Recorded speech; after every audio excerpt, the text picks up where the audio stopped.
Assalamu alaikum class 9. Today we are going our new lectures after summer vacations. Hope so आपकी summer vacations अच्छी गुजरी होंगी और आपका होमवर्क भी कंप्लीट हो चुका होगा। हम लोग अपने नेक्स्ट चैप्टर 3 चैप्टर्स जो हैं वो हम कंप्लीट कर चुके थे इससे पहले। आज हम अपना चैप्टर नंबर 4 स्टार्ट करने लगे हैं which is cells and tissues. Now let's start our new chapter. Now let's start our new chapter, chapter number 4. It is on page number 52, cells and tissues. Cells और tissues करने से पहले सबसे पहले हम इंट्रोडक्शन देखते हैं कि हमें cells और tissues पढ़ने की ज़रूरत क्यों पेश आई। When we see a wing of a butterfly, एक तितली का एक पर, हम देखते हैं कि वो एक पतली सी झिल्ली या एक पतली सी लेयर किससे मिलकर बनी हुई होती है। या फिर जब हम अपनी आँख देखते हैं, मसल्स देखते हैं, अपने जो है बोन के ऊपर जो हमारे मसल्स लगे होते हैं वो देखते हैं, या हम गोश्त देखते हैं, या मुर्गी देखते हैं, चिकन मटन जो हम खाते हैं अगर वो देखते हैं, या हम अपने आई लैशेस देखते हैं जो बाल होते हैं छोटे छोटे, या अपने नेल्स, वुड, जूस, मतलब डिफरेंट फील्ड से आप कोई भी चीज़ देखो, सवाल वहीं का वहीं है कि वो किस चीज़ से मिलकर बनी हुई है, उसका बेसिक यूनिट क्या है। जैसे हम केमिस्ट्री में कहते हैं ना, हर चीज़ जो है वो एटम से मिलकर बनी है, ये हम केमिस्ट्री में पढ़ते हैं। लेकिन अब हम बायो में अगर देखें कि ये तमाम चीज़ें जो आपके पास 7 to 8 पॉइंट्स लिखे हुए किस चीज़ से मिलकर बने हैं, तो बायो हमें सिर्फ एक ही जवाब देता है कि तमाम की तमाम चीज़ें सेल्स से मिलकर बनी हुई हैं। फिर जब हमने सेल्स पढ़े तो हमें उसके डिफरेंट ऑर्गेनेलीज़ के बारे में पता चला कि उसके अंदर कौन कौन सी ऑर्गेनेलीज़ हैं, और जब कलेक्शन ऑफ डिफरेंट सेल्स हमने देखा तो हमें पता चला कि इसको हम टिश्यूज़ कहते हैं। तो इस चैप्टर में हमने सेल्स के साथ साथ टिश्यूज़ भी पढ़ना है, क्योंकि चैप्टर का नाम हमें क्या बता रहा है, सेल्स एंड टिश्यूज़। अब हम आगे चलते हैं सेलुलर ऑर्गेनाइजेशन की तरफ। Now this is cellular organization. As we have read in chapter number 1, cellular organization में organism या तो यूनिसेलुलर होता है या मल्टीसेलुलर होता है। यूनिसेलुलर, यूनि मीन्स वन, ठीक है, सेलुलर मीन्स सेल। वो ऑर्गेनिजम्स जिनके अंदर सिर्फ एक सेल हो उनको हम यूनिसेलुलर, जबकि मल्टीसेलुलर में क्या है, मल्टी मीन्स मैनी, ठीक है, ये मैनी लिखा हुआ है, और सेलुलर मीन्स सेल। वो ऑर्गेनिजम्स जिनके अंदर मैनी सेल्स हों उनको मल्टी सेलुलर कहा जाता है। Now comes to examples. Unicellular के हम पहले एग्जांपल्स पढ़ चुके हैं, अमीबा, पैरामीशियम और यूग्लिना, ये सिर्फ एक सेल पे मुश्तमिल होते हैं। जबकि इधर आ जाएं प्लांट्स, एनिमल्स में जैसे फ्रॉग हमने चैप्टर नंबर 1 में पढ़ा था, या ह्यूमन बीइंग हम खुद, तो हम लोग क्या हैं, मल्टी सेलुलर हैं। हमारी बॉडी ट्रिलियंस ऑफ सेल्स से मिलकर बनी हुई है। 100 नहीं, 1000 नहीं, 10,000 नहीं, मिलियन नहीं, बिलियन नहीं, ट्रिलियन सेल्स, ठीक है। हमारी ह्यूमन बॉडी ट्रिलियन सेल से मिलकर बनी हुई है। अब अपने नेक्स्ट पॉइंट की तरफ चलते हैं। Now our next topic is microscopy and emergence of cell theory. Microscopy क्या होती है और सेल थ्योरी कैसे वजूद में आई, ठीक है। सबसे पहले बेसिकली हम माइक्रोस्कोपी को लेके चलेंगे, इस चीज़ को हम बाद में डिस्कस करते हैं। माइक्रोस्कोपी क्या है, डेफिनेशन की तरफ आते हैं। The use of microscope is known as microscopy, यानी माइक्रोस्कोप जो है हम जब उसको इस्तेमाल करते हैं उसको स्टडी करने को माइक्रोस्कोपी कहा जाता है। डिस्कवरी ज़कैरियस जैसन जो है, ज़कैरियस जैनसन 1595 में एक साइंटिस्ट थे, हॉलैंड में इन्होंने काम किया और इन्होंने कंपाउंड माइक्रोस्कोप डिस्कवर की। नाम याद रखिएगा, ज़कैरियस जैनसन। इन्होंने सिंपल ट्यूब और लेंस यूज़ किए। सिंपल ट्यूब मतलब एक सिंपल सी ट्यूब है, आपकी बुक में ये बुक बनी हुई है, अभी हम डिस्कस करते हैं, और लेंस यूज़ किए।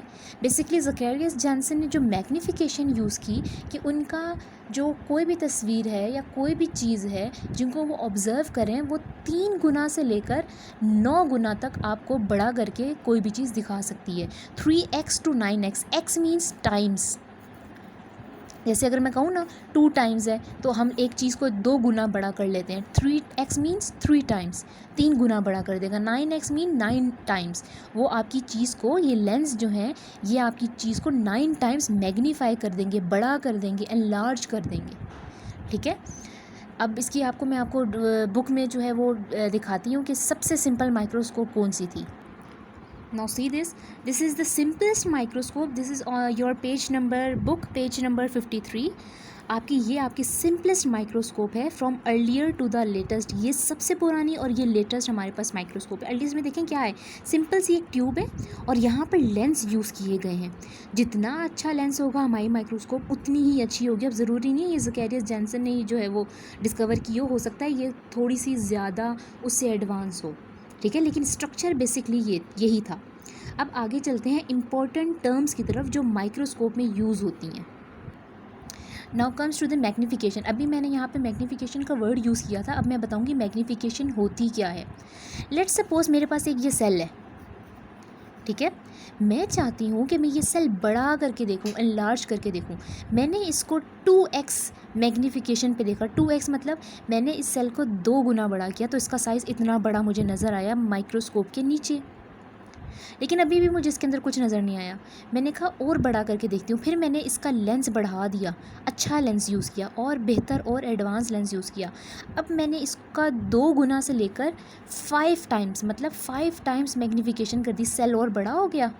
इसके अंदर अभी भी मुझे कुछ नज़र नहीं आया। अब मैंने इसकी मैग्नीफिकेशन और बड़ी कर दी है। लेट्स सपोज मेरे पास साइज़ है वो इतना बड़ा हो चुका है, 9x टाइम, ठीक है। ज़कैरिया जेनसन ने कितने टाइम्स था, 9x तक उसकी जो इमेज थी वो मैग्नीफाई हो सकती थी। तो लेट्स सपोज अब मुझे यहाँ पे न्यूक्लियस और यहाँ पे 2-3 जो चीज़ें नज़र आ जाएं, तो दिस इज़ मैग्नीफिकेशन, किसी भी चीज़ को मैग्नीफाई कर देना। अब इसकी डेफिनेशन की तरफ आते हैं। नाउ मैग्नीफिकेशन की डेफिनेशन आते हैं, increase in the apparent size of an object. Let's suppose एक नॉर्मल साइज़ हमारे पास सेल का ये है, लेकिन जब हमने इसको माइक्रोस्कोप में देखा उसने हमें इतना बड़ा कर दिया, मैग्नीफाई कर दिया, एनलार्ज कर दिया। एग्जाम्पल क्या है, 2x means that the size will maximise up to 2 times.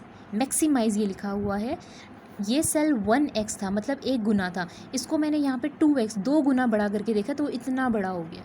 Magnification के बाद हम पढ़ते हैं रिजॉल्विंग पावर या रेजोल्यूशन।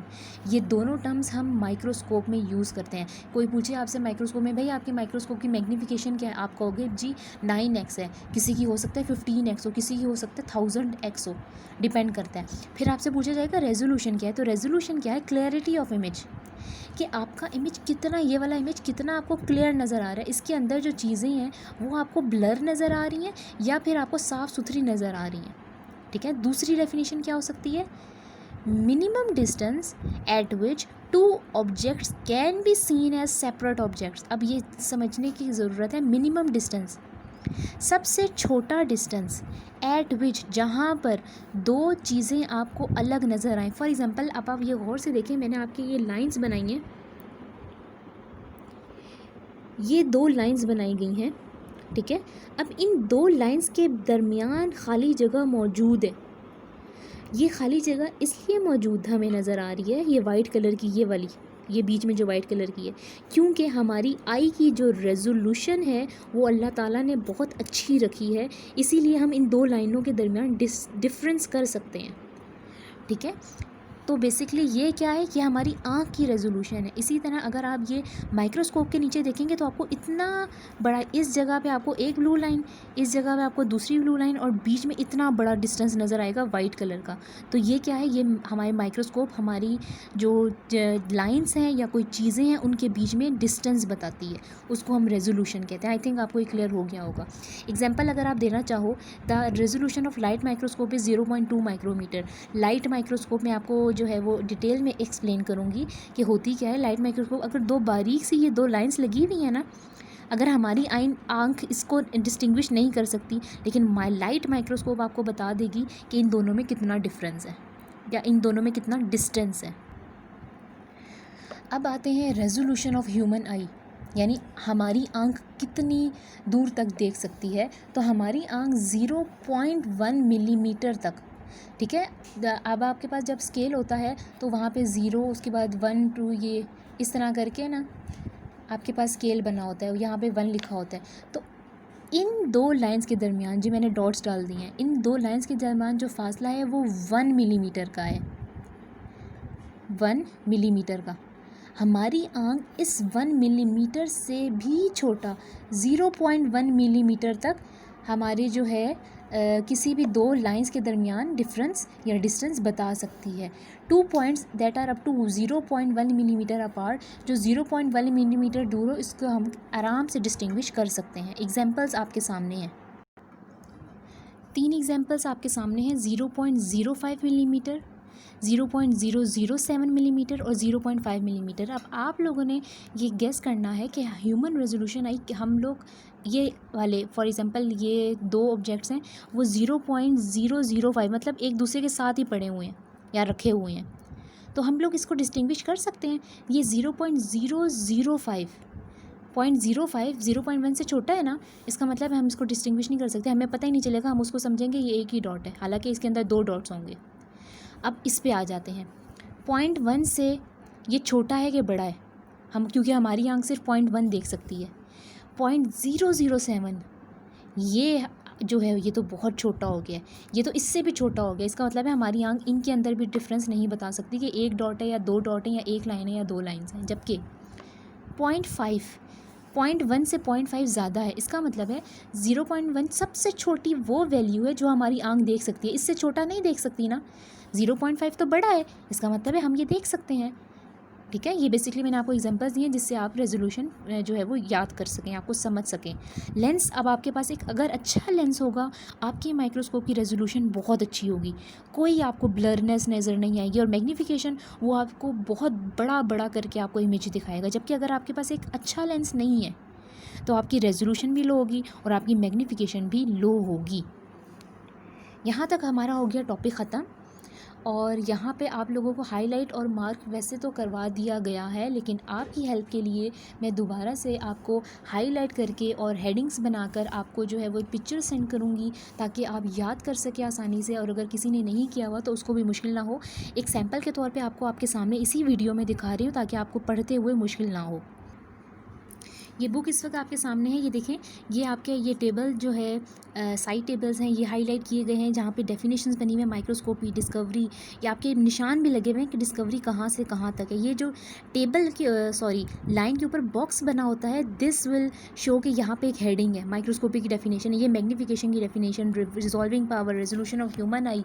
इसी तरह नेक्स्ट पेज पे आज हमने यहाँ तक पढ़ा है सिर्फ, तो बेसिकली नेक्स्ट पेज पे जो है वो मैग्नीफिकेशन और रेजोल्यूशन के बारे में जो है वो बात हुई है। इंशाल्लाह जब कल मैं ये एक्सप्लेन करूँगी तो फिर आपको बताऊँगी कि आपकी माइक्रोस्कोप कौन कौन सी हैं और कैसी हैं, और इंशाल्लाह ये मैं आपको डायग्राम्स के ज़रिए और पिक्चर्स के ज़रिए दिखाऊँगी। आप आ जाइए अपने होमवर्क की तरफ, और होमवर्क अपनी डायरी पे आज की डेट के साथ नोट कीजिएगा अपने पेन से। आज कोई रिटन काम नहीं है, सिर्फ याद ही करना है, लेकिन काइंडली अपनी डायरी पे ये नोट कर लीजिएगा। This is your homework. Learn all short question answers and MCQs and side boxes on page number 52 and 53. अगर आपको कोई क्वेश्चन है, कुछ समझ नहीं आया, तो आप मुझे अपनी वॉइस नोट्स जो है वो सेंड कर सकते हैं। इंशाल्लाह आपको जो है वो आंसर बहुत जल्द मिल जाएगा। आज का फर्स्ट टॉपिक इतना ही था, अब नेक्स्ट टॉपिक पे मिलेंगे। अल्लाह हाफ़िज़।